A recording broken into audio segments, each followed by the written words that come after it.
Welcome back to the Turo Hospital studio. I'm Brooke Kirchhofer alongside Mike Triplett and Nick Underhill. It took until practice number 14 for the first fight of training camp. We'll get into how the Chris Olave hype train just keeps rolling, and we'll see how the Carr and Olave connection translate into a game this Sunday. Finally, the first preseason game is here. Yeah, no, Chris has been unbelievable throughout this camp. It's almost like become boring to talk about him because he's just so excellent, but it's just got to keep detailing it. It has been something to behold throughout these practices. And the other thing to behold is PJ's Coffee. They are a presenting sponsor, and they have locations all throughout the city. Get your morning started with them. And as Brooke mentioned, we are coming to you from the Turo Hospital studio. So make sure you check out them and their network for all of your healthcare needs. And if you need to get anywhere and you don't have a car, or you need a new car, or you just want to treat yourself, go check out my guy, Matt Bowers. He has car dealerships all over the Gulf South region. Basically, any type of car you want, he can take care of you, and he will take care of you because they have top-notch customer service. The NewOrleans.Football show is proudly presented by PJ's Coffee. PJ's Coffee has some of the best drinks that you can find. They have locations all over the city. They have pastries and everything else you need to get your day started. So go check them out. For fast relief coffee. Mike Hoss here. When the AC goes out and it's hot outside, every second counts. For over 40 years, Keefe's AC Heating and Electrical has helped thousands of families stay cool in the sizzling hot months. Keefe's Get You Cool in 3 hours or less guarantee is what our customers love the most on the North or South Shore. Call Keefe's. We'll get you cool in 3 hours or less guaranteed. Keefe's Air Conditioning and Heating. And now electrical. For fast relief, call Keefe. Moe's Barbecue is located in Metairie. They have your game day needs taken care of. Whether you're tailgating or watching the Black and Gold or LSU at home with friends, Moe's has you covered. Order pulled pork, wings, ribs, sides, and more. Come in with the family for lunch and dinner, as our kids' meals will please even the pickiest of eaters. Tailgating, parties at home, lunch and dinner, Moe's Barbecue will handle it all. Moe's Original Barbecue, 1101 North Causeway Boulevard between 48th and 49th Street in Metairie. Call 504-407-5333 for your catering order today. 504-407-5333. Moe's Original Barbecue in Metairie. Hardhide Ponchatoula Strawberry Whiskey is an 86 proof blend of aged wheat bourbon, American light whiskey, and fresh Ponchatoula strawberries. Blended in New Orleans, it is not for the thin-skinned. Look for it in your favorite stores, bars, and restaurants. You better call Botto if you need legal help with any of the following: car wrecks, offshore injuries, 18-wheeler collisions, maritime and Jones Act, hurricane and storm claims. You better call Botto at 504-323-7777 or 985-303-7777 for your free consultation and case review. NewOrleans.Football is proud to be sponsored by Firehouse Subs. Make sure you check out their location on Veterans Boulevard. All right, let's get into the show.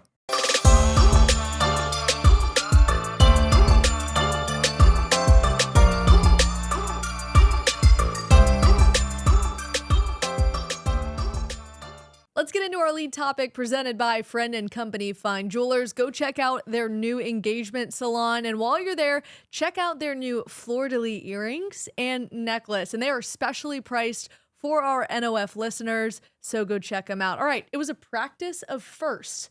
Derek Carr threw his first interception, and there was the first fight of training camp.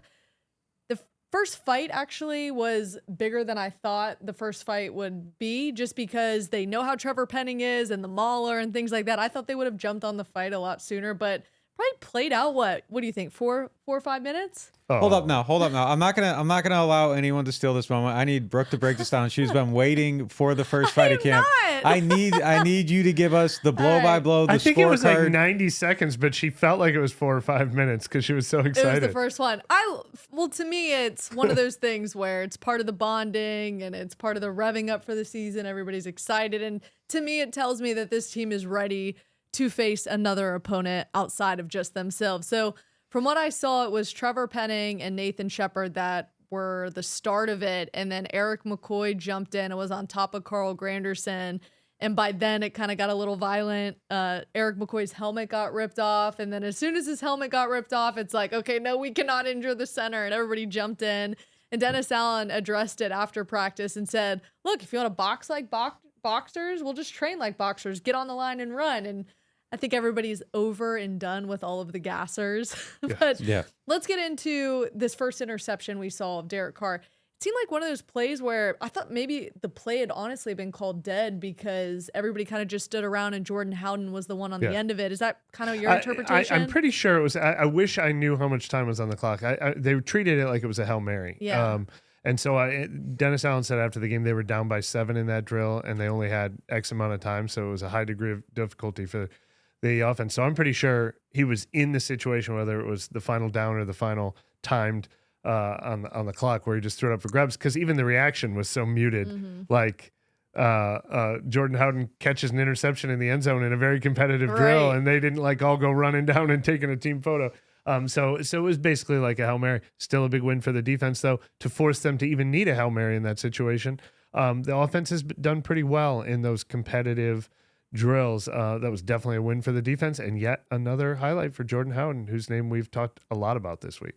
Yeah, there were a lot of guys in the area, too. So another reason I think it was kind of a muted celebration is that it was just, as soon as it left Carr's hand, it's like, oh, that's picked off. Like, it was very, very clear. So he was just the guy there, but if he hadn't been the guy there was another guy there and another guy there and another guy there. It was a play that just was not going to succeed. I disagree with one thing, though. The intended receiver was Chris Olave. Even though it looked like it was going 5 yards over Chris Olave's head, I still expected Olave to catch it because he's catching everything else thrown his way in this camp continued today. That's why I think maybe the play was called dead, because he had no interest in even going and getting the ball either. But what does it say about Derek Carr that he's a new quarterback in a new system, and that if you don't count this, there hasn't been an interception thrown from Derek Carr in very competitive drills through 14 practices? He's been good, man. He's been very, very solid. And I think that's what you would expect to see from Derek Carr. He's a polished quarterback. He's an NFL quarterback. He knows how to lead an offense. When things are clean and good, he's going to do good and clean things himself. And there's no pass rush, really, no live pass rush to where he's actually getting hit. That only knock on Derek Carr throughout his career is how he reacts in the face of pressure when he's about to get hit. And does he stand in there and make the throw? Does he make the right decision to climb the pocket and get out? Those are the things that people who have nitpicked him throughout his career, those are the go-to things. So we just got to see how that looks here in this system when it actually starts happening. But the fact that he's doing this and not making mistakes, because the other quarterbacks are throwing picks and they are making bad decisions. He's not making bad decisions. He's not putting himself in these situations to where he can be exposed. I think it says a lot about the kind of camp that he's having. I think that stat right there just encapsulates it better than anything else. The other thing that stands out about the offense is it's always looked smooth. It's never looked clunky. Even on the days the defense has won, sometimes the offensive line is getting penetrated, especially up front, up the middle, and that'll throw things off schedule. But it's just, I mean, those are sort of intangible things that you can't really identify. But it's just been a well-functioning offense, and that is something I'll be kind of surprised if we don't see. Like I don't expect 2nd and 10. I don't expect, guys, run into the wrong spot and the timing being off.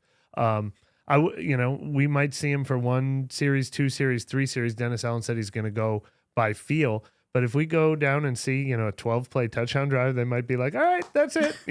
I think they'd like to get at least one of those, though, in the first quarter. And then, frankly, if we see that might be all we see from the first string offense until week 1, other than the joint practices. And we talked with Jonathan Abram back after practice number 13. And honestly, I didn't make much about it when we were talking with him, but he had high praise for Derek Carr, having faced him before. And I believe he was in teammates. Yeah. Yeah. They were teammates at one point. And he said, or he was asked, has there been a difference or have you seen a change in Derek Carr? And he's like, yeah, the way he can diagnose things, like he knows exactly where everybody's going to be. He looks more confident. He looks comfortable in this system.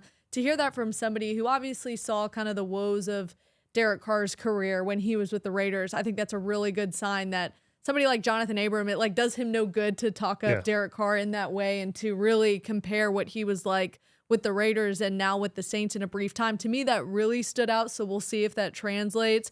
There were a few guys who are missing from practice today that are still sidelined with injuries. These are the names that we have not seen for several practices now. Demario Davis, Andres Pete, Rashid Shaheed, Traquan Smith, Jesse James, Lucas Kroll, and then Kirk Merritt remained out with his hamstring injury. Remember, he left practice 13 with hamstring tightness. Landon Young was the only injury in the first practice in the Dome. To me, I don't love this because of how he was rotating in. is diagnosed with an MCL sprain. That was an early diagnosis from Dennis Allen after practice. How does this maybe affect the rotation for this first preseason game with the rotating guard and tackles on the offensive line? I think it's concerning just because they've had so many injuries on the offensive line and there's no continuity and there's no momentum being built. And you're just going in and out and in and out with different guys. And now you're going to get another layer down even quicker. Andrews Pete's probably not going to play in this game. Is Ryan Ramczyk going to play in it? We'll see. I mean, there's just a lot of injuries right now. And it's not necessarily about just the first preseason game. It's just about building a culture and just getting momentum and having good evaluation of everybody going into the regular season. And it just feels so disjointed there. Yeah. I'm most interested to see the pass rush against a different offensive line because I think a lot of their success is just due to a lot of the shakiness and the lack of chemistry, lack of talent, just the thinness of that group overall. So there's like a two-sided coin here to this. But yeah, I hate this injury. Like if you could pick a position to not have an injury at this point, it has to be the offensive line because it's just they are so snake bitten there. And it's just like it feels like a years long just trend now. Like just get some solidarity, just get some momentum, some continuity, and just get on the other side of this, but it just seems like they have no luck whatsoever. And remember, obviously, Trey Turner was one of the biggest injuries of camp, even though, he had just shown up, so they weren't necessarily relying on him. Throckmorton missed time. He's been back recently. Nick Saldiveri wasn't there today. Dennis Allen didn't mention him, so I'm guessing not injury-related, but he had no previous known injury that we know of. But that's a guy I would have expected to play a lot of snaps, so maybe still will in the preseason game. But I think Landon Young probably would have played the most snaps of any offensive lineman because the last time we talked to him, they're cross-training him at guard. He's a guy who's made this roster and been active on game days. He's played left tackle, right tackle, and he was playing guard, even with the ones sometimes. So I think they really wanted to get him up to speed learning both of those positions. I think that hurts the team because they wanted him to be versatile, and it maybe hurts his chances of being the 6th or 7th man on the offensive line. The only good thing about the offensive line is the 5 starters, and I think we all think James Hurst has moved ahead of Andrews Pete as the projected starting left guard.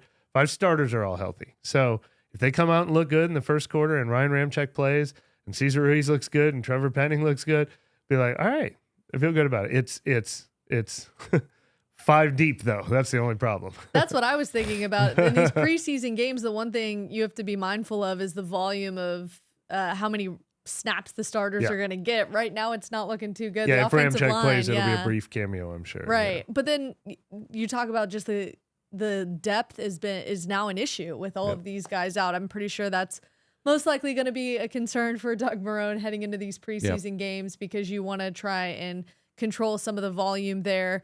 Some transactions today. Kiki Kuti was waived to make room for the new linebacker, Jaylon Smith. To me, it was kind of surprising to hear Kiki Kuti's name, but I feel like we're at that point in camp where as you're trying to keep that number at 90, maybe Brian Edwards pushed Kiki Kuti out even just yesterday because he had a really good practice. Is it that fickle that it can change within a day? Oh, yeah. As far as receivers? Yeah, I think so. And it's not just receivers. Like even like if they were making a move at safety, like that could be by the day even there too. But yeah, I think Brian Edwards coming on helps. Like that definitely helps that group overall. He's somebody that actually does have some talent. He knows Derek Carr. He played with him before.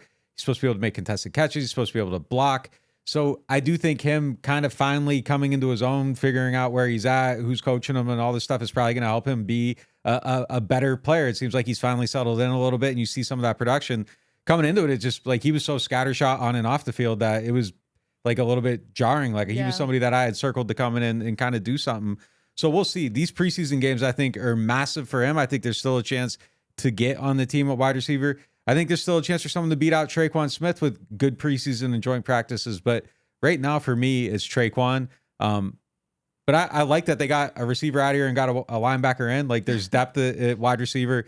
You need the linebacker. Right. Like Jalen Smith is someone that he's good depth. Like he's a good depth player. It at least alleviates some of that concern, creates a barrier for, if Nephi Sewell becomes the number 3 linebacker, on the, weak side or middle, the third guy behind Pete and DeMario, at least he's beating out a proven player that has production that is a bar, a measuring stick, instead of just like, well, he's the best of the rest. We don't have anything else. So I like that move a lot. Yeah, and I feel like he's maybe competition for Zach Bond too. Mm-hmm. Both the guys, Anthony Barr, who they visited with earlier this week, and Jaylon Smith are bigger guys who I feel like could play sort of that Sam occasional edge rushing role. We saw Caden Ellis play last year too. And the thing about Jalen Smith is I think injuries have marred his career, but when he's been on the field, he's been really effective. So it's a really interesting signing that probably shouldn't slide under the radar. As far as Kuti, I have to give him mea culpa. I think just the last time we ran down the receivers, I said he was looking pretty good to me at practice, but I think this is a reminder of how you make the team as a backup receiver is you can't just make a few catches in practice. Traquan Smith, James Washington, Brian Edwards, and even Quan Baker are all probably ahead of him as blockers. Lynn Bowden Jr., who we've seen struggle in practice, has return ability. And Keith Kirkwood, who I think is almost the name I would write in right after Traquan Smith right now on the depth chart, is a guy who can play all three positions. So, it's the more you can do position, and he was probably only doing one thing well, if even that consistently. So. Getting into the Jalen Smith signing, though, the first thing I noticed when we walked out there for practice was it almost looked like he was Demario Davis out there as far as frame. He's the biggest linebacker. When Demario's out on the field, he's the biggest linebacker out there. And so, to me, I don't know if that's going to make a difference. Obviously, Pete Werner at his size, like he is one of the better linebackers in the NFC. Based on what we've seen from Jalen Smith, what he's done in previous years, obviously, of course, he had that knee injury. Can he step in and make an immediate impact if Demario Davis isn't able to play? He's been solid. Look, I think his best football is obviously behind him, but he can still play. He still makes a lot of tackles. He cleans stuff up. He's someone he's smart. He knows how to play in space. And when he was coming into the league where the Saints were at, they needed a linebacker that year, and he was one of the most exciting prospects I've ever watched in college. Like his ability at Notre Dame before the injury, he's the reason why. There's like number one overall pick talk with him. He is the reason why players don't play in bowl games anymore, because he had the whole world in front of him. He gets this injury in the bowl game, and it just changed his whole career. But his ability was insane. Yeah. Like in space, it was almost like he was built like a linebacker, could move like a cornerback. Going forward, going backward, he could blitz, he covered, played the run extremely well, tackled well.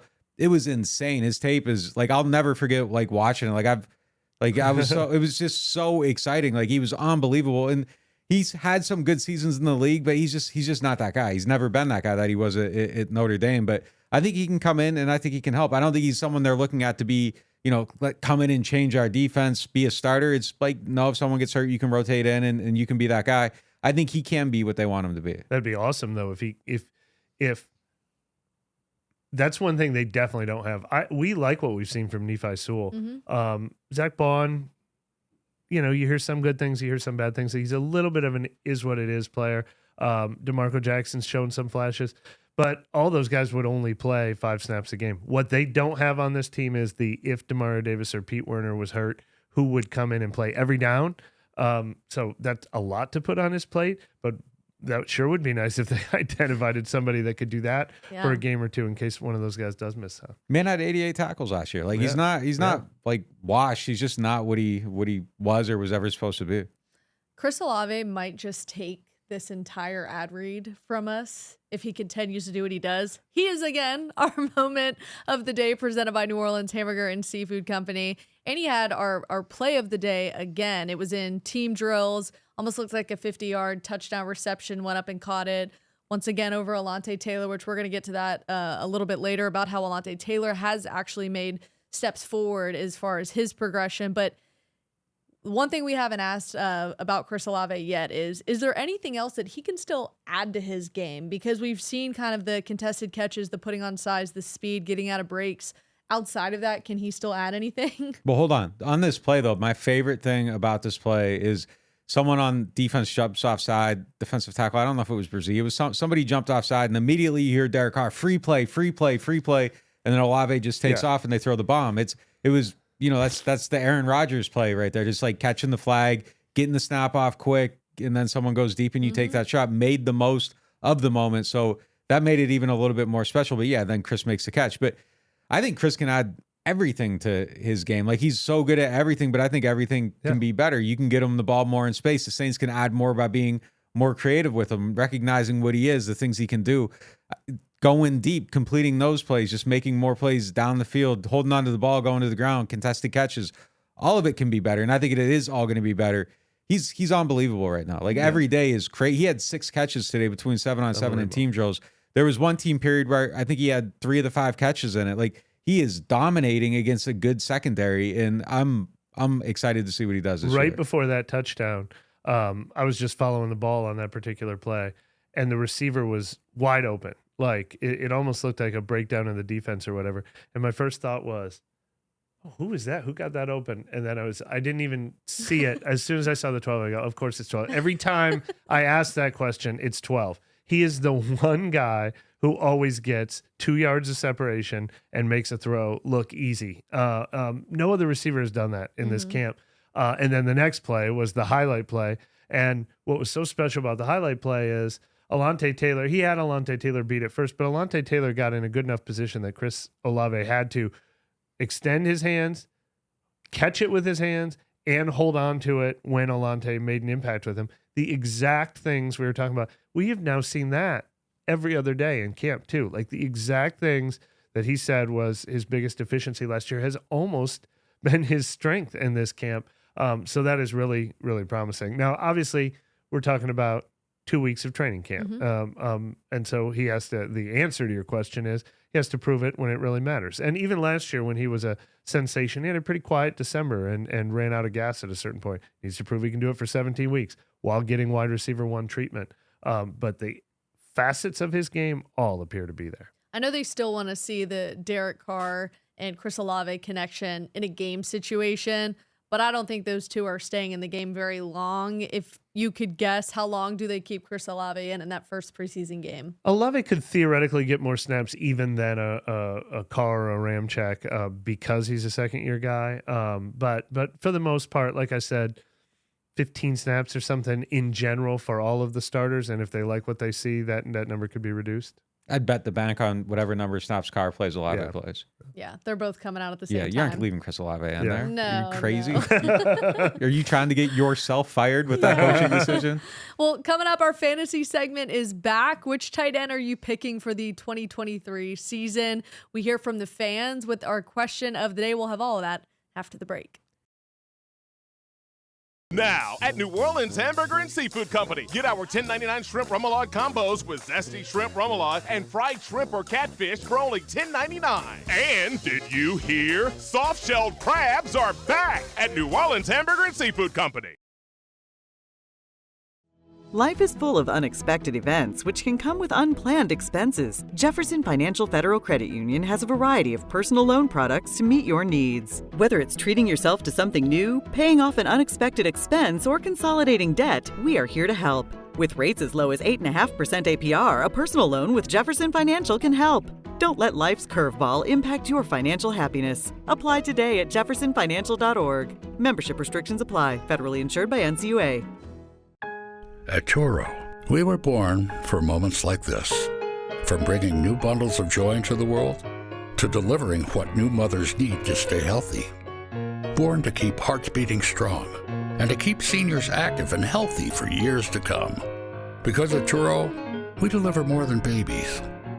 From heart care to cancer care, and newborns to seniors. At Toro, we're born to care. Martin Wine and Spirits is home to a selection of hand-picked barrel select bourbon, whiskeys, and much, much more. They are family owned and operated since 1946 and specialize in wine, spirits, gourmet food, gift baskets, catering, and tasting events. They have many locations, so they're never too far away. You can check them out in Metairie, New Orleans, Mandeville, and Baton Rouge, or if it's more convenient, you can always shop online.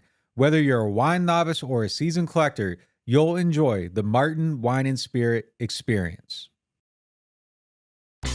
Turn up the heat with new games from the lottery. For a sizzling start, play Hot 8. Win up to $8,000. Twist your way to winnings with Cherry Twist. Win up to $18,000. It's not your parents' crossword. Play Crossword Explosion. Win up to $30,000. Bigger, better, top prizes. Play $250,000 money bags. Top prize on this game, a whopping $250,000. Enjoy all 4 hot new games from the lottery.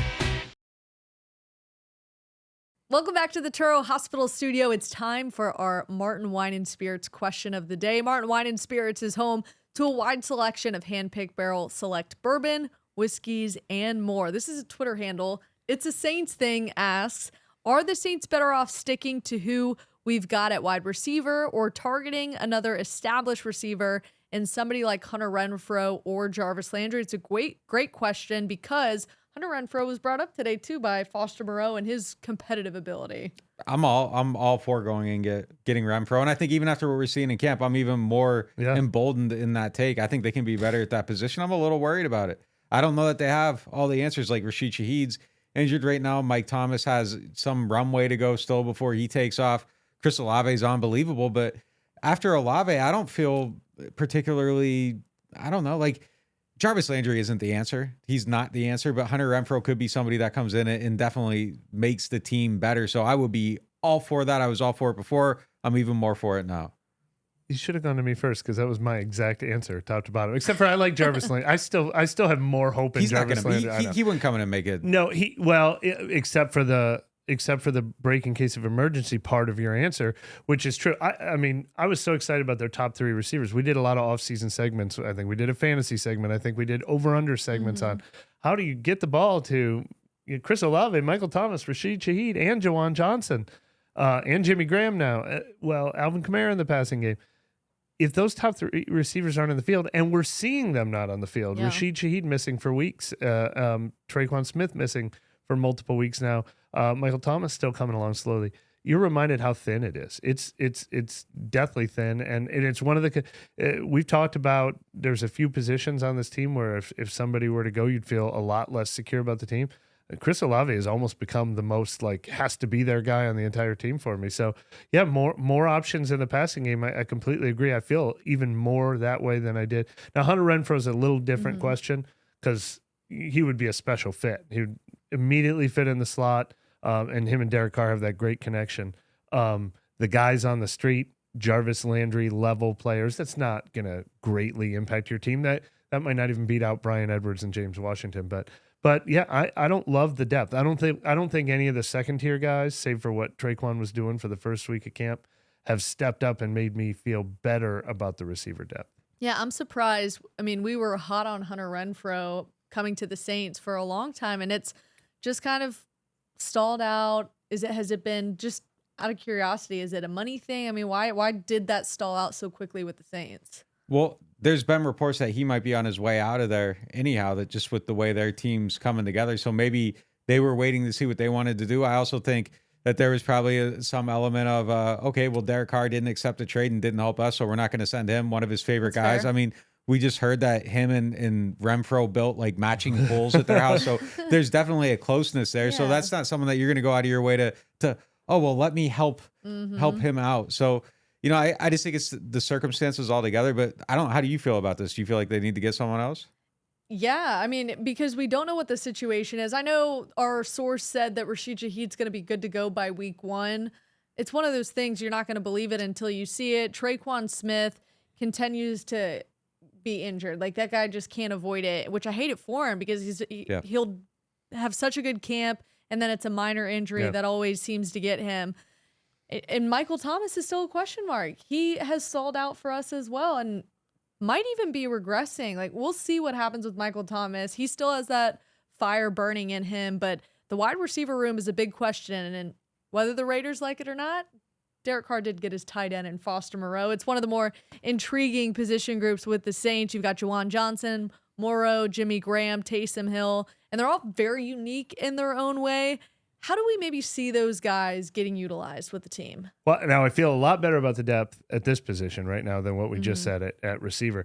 Foster Moreau has been more active as a pass-catching tight end than I even anticipated. When they signed him, some of my first thoughts were maybe a Josh Hill type of vision for him. Obviously, we think Jawan Johnson could take that next step up as a pass catcher. And then they bring in Jimmy Graham, who is pretty much only going to be a pass catcher. Taysom Hill has talked about how much more he wants to actually be involved in the receiving game, and we've seen that in camp. So I think they have tons of options. I mean, Jawan is still the main guy when they want a receiving tight end, certainly in their hurry-up drill when they're going to be moving down the field.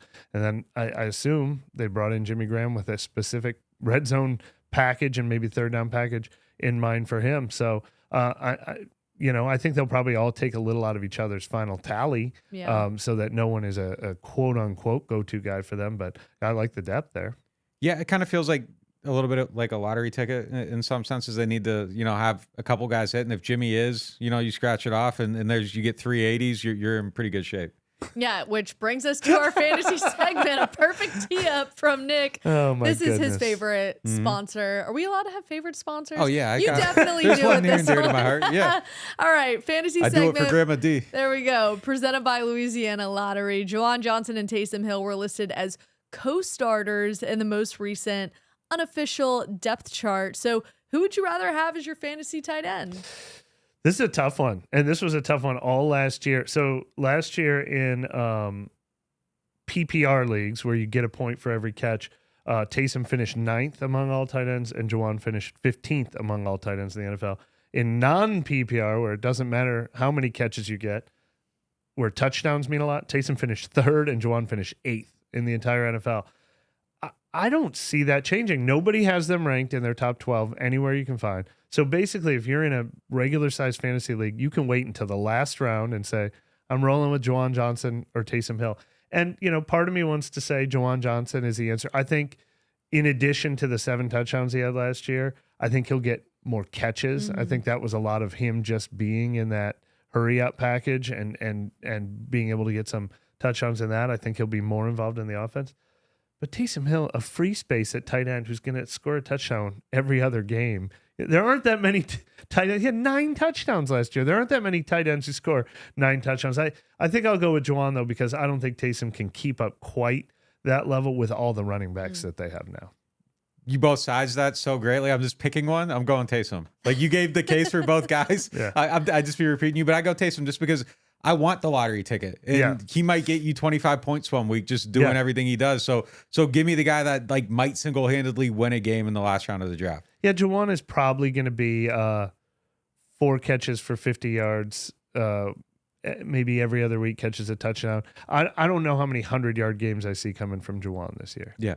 But he could have them too. I think he's going to have a great season. Look, no tight end had more fun in the Saints' first dome practice than Foster Moreau. As we know, he's been there before in high school, when he was more of a home field advantage. Of course, he was the opponent most recently when he played in the Superdome. You and I were watching him throughout practice, him dancing and doing all those things. We actually heard from him too. We briefly mentioned it about this pool volleyball that apparently is very serious between Derek Carr, Hunter Renfrow, and Foster Moreau. Here's Foster Moreau talking about it today. I mean, he'll call Lat the ultimate competitor. Derek is a real competitor. He is in everything that he does. Whether it's pool volleyball 3-on-3 against Darren Waller, Mac Hollins, and Hunter Renfrow, or whether it's Sunday at 12 o'clock Central Time, and he's trying to beat the brakes off of anyone who walks in here. That's who he is, and that's what he is. We are undefeated as a unit. We've probably played 30 to 40 games. Hunter and Derek both had their pools specifically made with 4 feet even across the entire pool, and the regulation, the requirements, you have to have steps getting out of your pool, right? You have to have steps leading out, so they have 2 little steps, both in the corners. They don't interrupt the game at all. We have a blast. The guys are really good. Hunter Renfro's got a baby tip, soft serve right over the net. It's pretty special. So this is the perfect example of all the times we catch ourselves comparing Derek Carr to Drew Brees, and then we always have to say we're not comparing Derek Carr to Drew Brees. This is a Drew Brees story. Drew Brees should sue for copyright infringement. This sounds like he was telling a Drew Brees story. This is when we say Derek Carr is cut from the same mold, at least. I think the volleyball's gone to Derek Carr's head a little bit. He's got the Top Gun build going on a little bit. Was he wearing jeans? Not in the pool. He'd spike the ball down Drew's throat though, so Drew better be careful. He ain't taking that story from Derek Carr. That's Derek Carr. Drew Brees was at practice today too. He was, yeah. Yeah, because he's trying to take over the pickleball world.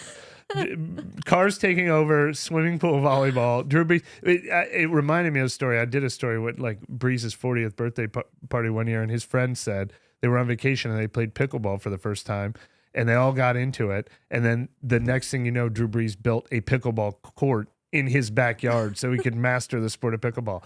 So Derek Carr's probably going to watch Drew Brees playing John McEnroe or whatever they're doing, and he'll be like, well, I can't let him be the best pickleball player in the state. So I bet you by this time next year, we're hearing about Derek Carr's pickleball exploits. You took the words right out of my mouth because I was thinking, how do we incorporate saying that Drew Brees was at practice? And it was like everybody, I guess, thought that when we heard this story, it was like, yep, we have another highly competitive quarterback in the locker room. My thing is get the ping pong table back out. Like Tehran was talking about, apparently Drew Brees crushed everybody. Or was it Tehran that?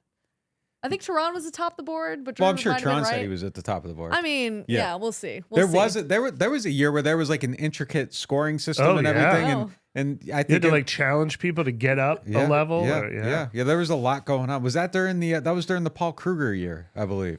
So maybe they'll bring the ping pong table back. Quite a label to put on a year. Well, everybody knows exactly what year that was. So yeah. Wild. All right. Alontae Taylor took steps forward today. He is our money segment presented by Jefferson Financial Federal Credit Union. What's it going to take for Alontae Taylor to win that job opposite of Marshawn Lattimore? He's just got to do what he's been doing the last few days. I feel like he's really coming to his own. Even the big play he gave up to Olave today on the free play, he's right there, his hands up in it. Like sometimes there's just plays you're going to lose. And if Chris Olave is who we think he is, like he's going to do that to a lot of players. And if you're against him all the time, like you're probably going to lose more than you're going to win because he's that good. But I think Taylor's kind of starting to solidify himself a little bit. I feel like that gap is closed going into the preseason games. So I think he just needs to keep doing exactly what he's doing right now. And I think he has a chance to beat out Paulson Adebo. I feel more strongly about that now than I did at any other point during this camp. I think that's a position where every practice probably does matter, and they're charting a lot of things. But I feel like I'm not going to be declaring anybody a winner until we see these games. I think these games are going to matter a lot for that position. I think they're going to want to know who turns it on when it matters most. Dennis Allen has talked a lot about trying to create situations. Like even when he answered a question about Blake Gillikin today, he said, the one thing I want to see Blake Gillikin do is when it's the fourth quarter and we need to flip the field in a one-score game, that's what I want to see him do better. He's talked about that a lot with Will Lutz and how they're bringing the kickers out, rushing them onto the field. I think whoever shows that they can do it in the live action, I think that's going to carry a lot of weight. Somebody asked today, which I think is pretty interesting, has it just been Chris Olave going up against Alontae Taylor, or have we seen Chris Olave go against Marshawn Lattimore in practice? Yeah, he's been against kind of everybody. He's moving around, lining up in different places. So yeah, it's not just one guy. It's not like just Chris is beating on Alontae Taylor every single play. So he's mixing it up. He's an equal opportunist. Who do you got it? Like, what do you think Alontae needs to do to as far as this question? Just consistency with Alontae Taylor. In fairness to him, we saw two really impressive pass breakups during 7-on-7. It's just, I think, getting that confidence back. I don't know what it was in the last week or two, but it looked like his confidence maybe took a hit when, for a guy like that, it takes a lot to do that. I think Chris Olave, I actually put the question in, is Chris Olave that good or is Taylor inconsistent? I think Chris Olave is that good. Yeah. And I think he's going to just win half of these reps. And to me, it's probably 75-25. Olave's won 75% of the reps. Alontae 25. If he can get that 50-50 or even get a slight edge toward the end of camp, I think he's going to be in good position. But it also is good that he's going up against Chris Olave and getting these reps against a really highly touted wide receiver that he's going to see during the season. So who knows? Maybe that edge comes back a little bit. He starts picking up on different things. I know that Dennis Allen, every time I look over there, Dennis Allen is in his ear. And if it's not Dennis Allen, it's Joe Woods or it's Marcus Robertson. I mean, they are working diligently because they believe in Alontae Taylor and that he has it in him.